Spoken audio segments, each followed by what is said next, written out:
I know. You really want this to be true. Wait. Hold up.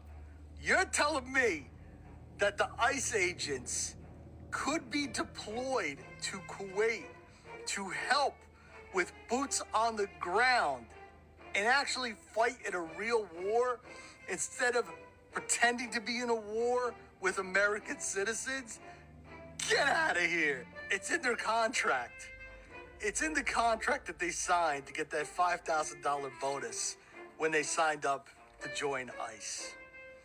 They can be deployed overseas. Let me be clear. I would love for this information to be true, just as this creator believes it to be true.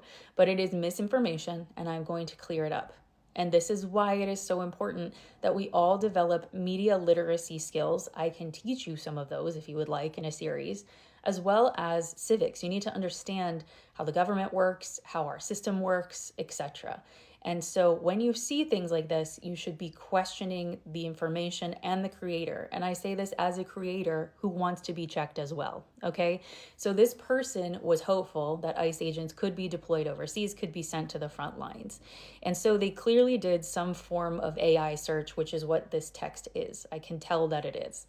And they see here that ICE is part of the US Department of Homeland Security, and some ICE personnel are assigned internationally through Homeland Security investigations, which, by the way, is a much smaller segment of ICE, okay?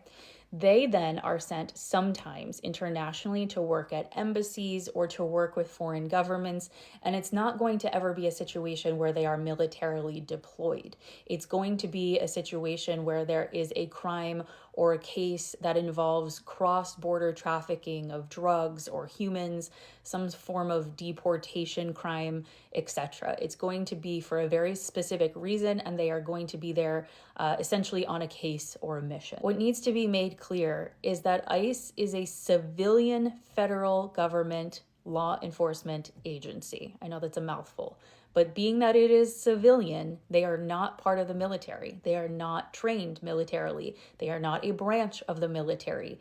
If someone who works for ICE would like to leave ICE and then enlist, they can do that and go through boot camp and all the other proper training that they need, but they are not part of the military. Think of this as the equivalent of deploying a police officer overseas. I'm not saying ICE are the police, but it's the best example I have. You would never just send a random town cop to go be on the front lines without any training. It's a civilian job.